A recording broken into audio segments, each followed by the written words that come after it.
Aux petits soins de ses pensionnaires. Rémi, soigneur à la SPA de Marsac, s'occupe ce matin d'Osiris.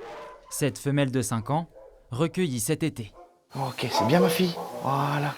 Pas plus d'abandon durant la période estivale cette année, 115 entrées contre 130 à la fin août 2024. Pourtant, le refuge affiche presque complet. On est obligé de les mettre par deux parce qu'on n'a pas assez de box pour tous qu'ils aient leur espace à eux. Donc c'est pour ça elle, on la soigne parce que elle s'est bagarrée avec Amo. Donc c'est pour ça des fois la cohabitation n'est pas toujours facile. La SPA comptabilise des abandons toute l'année. Chatons et chats en majorité. Le refuge en accueille actuellement 80, avec une capacité maximale de 150. Mais pour les chiens, la situation est plus préoccupante. Là, on est à peu près à 70 chiens.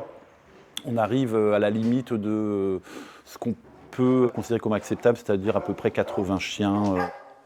Des chiens abandonnés au profil souvent similaire, dont l'adoption se fait de plus en plus rare. Ça, c'est le mâle qui a été réservé. D'accord, oui, parce que hier, on a eu cette réservation, c'est top. C'est des gros chiens, ça peut être des malinois. S'ils arrivent chez nous, c'est que l'ancien propriétaire ne peut plus les gérer. Donc ça veut dire qu'il n'a pas fait ce qu'il fallait en amont. Il faut passer par l'éducateur, il ne faut pas croire qu'on sait faire, c'est pas vrai. Il faut passer par des professionnels. Face à ces problématiques, la liste d'attente, elle, s'allonge pour une structure indépendante dont la survie financière ne repose que sur les dons et adoptions.